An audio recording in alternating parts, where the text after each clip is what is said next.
Um, we're looking at Lazarus here. What did you like about this story? We're actually in chapter 11, but we're in verse 17 as we continue through this. Um, was there something that jumped out at you that you liked about this portion of the story, or the story as a whole? Well, you asked what did we like? Yeah, that's one of our questions on our Bible study sheet. Is what did you like about it? Yeah, I mean, I keep losing y'all.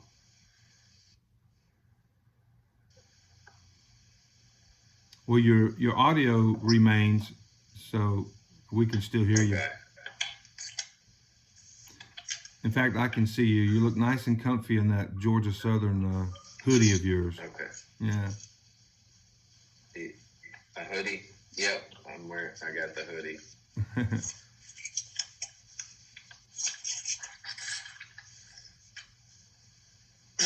I think we touched on this the other week a little bit.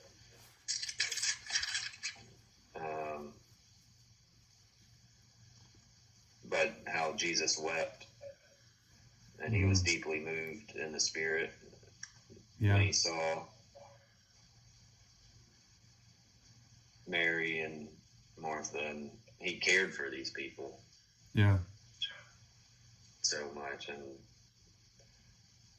and the Jews said, see how much he loved him. Yeah. Loved Lazarus. So that was something that stood out to me.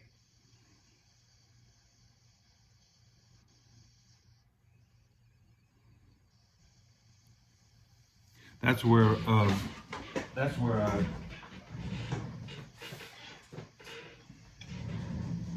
I showed y'all this picture here.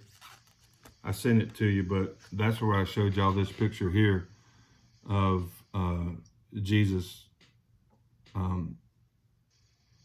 embracing us when our life is broken, when we go through those hard times.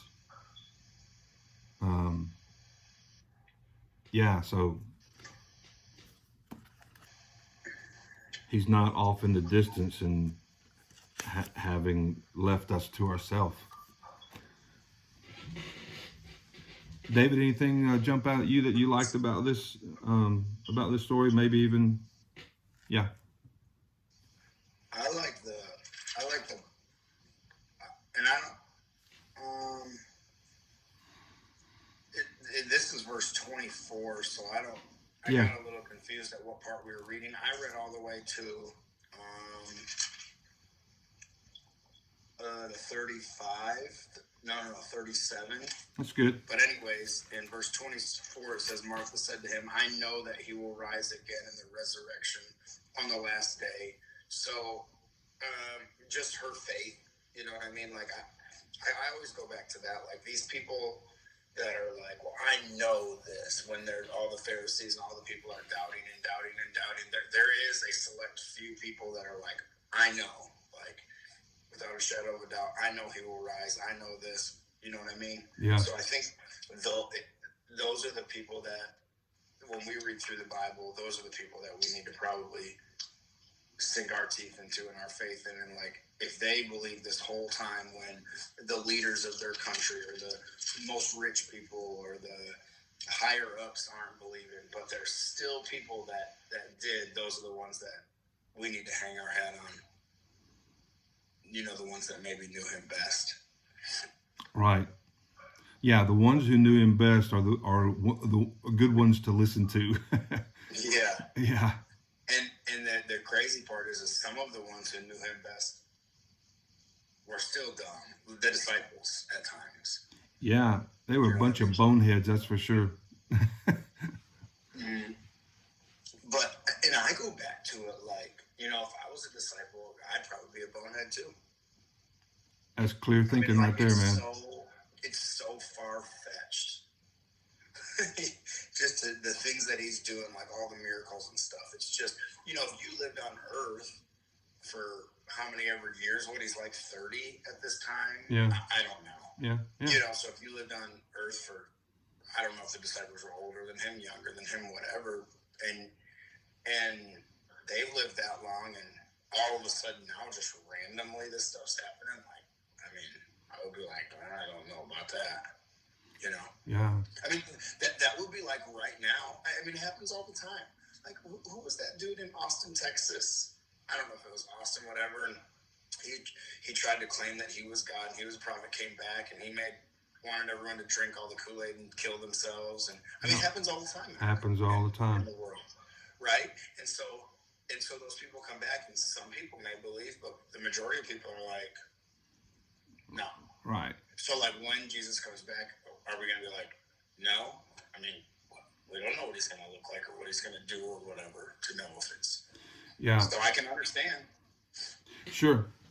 To be objective like that and is a good thing, because these guys had a religious system that's set up. They had a way of doing things and believing certain things, and they had a framework for how things were supposed to function. And when Jesus came on the scene and shook things up, they were like, wait a minute, I'm not sure about this guy.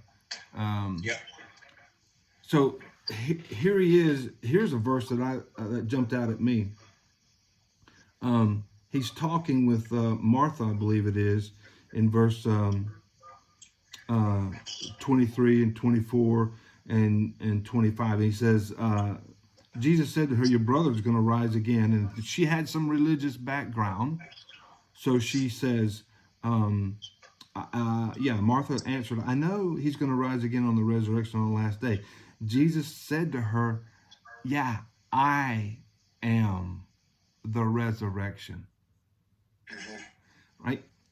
So there are things that Jesus says that there's no place in their head for, and in fact in my head. And so when he says I am, Martha says, I know he's going to rise on the third day. Yeah, we believe that. And Jesus stops her dead in her tracks and says, I am the resurrection. I'm sure she probably went something like, I don't understand what you just said. Right? What do you mean I am? No, there is going to be a resurrection. And Jesus says, no, I am the resurrection.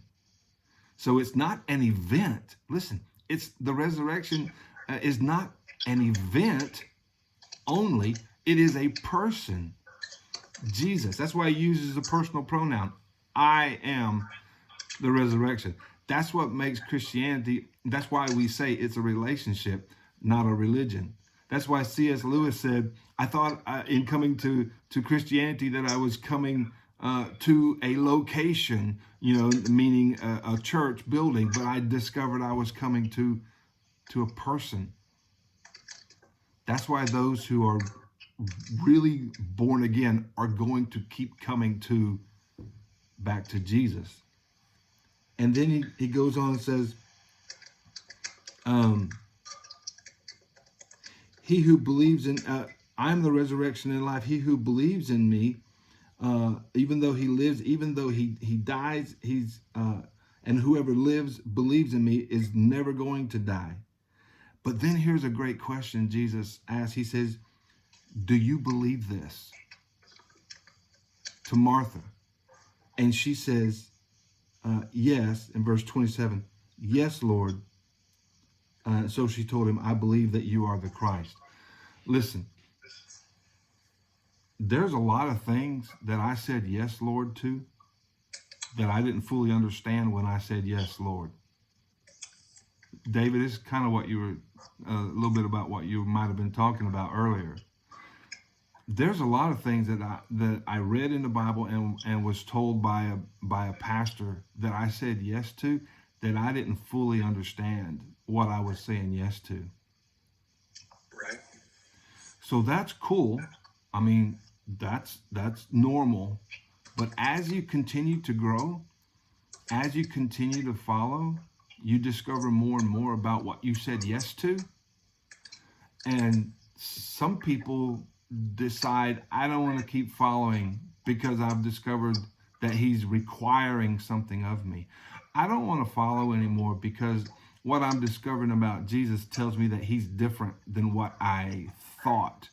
And I like my form of Jesus better than what the Bible says Jesus is. I like my way of believing more than I like what the Bible says I need to believe. I don't think I like it so much when Jesus says, take up your cross and deny yourself. I don't think I want to deny myself, so I'm just going to make up my own version of Jesus, and I'm going to follow that Jesus. And the danger is that you can't make up your own Jesus and him actually be the Son of God. And so if you make up your own version of Jesus, you run the risk of missing heaven altogether. Yeah.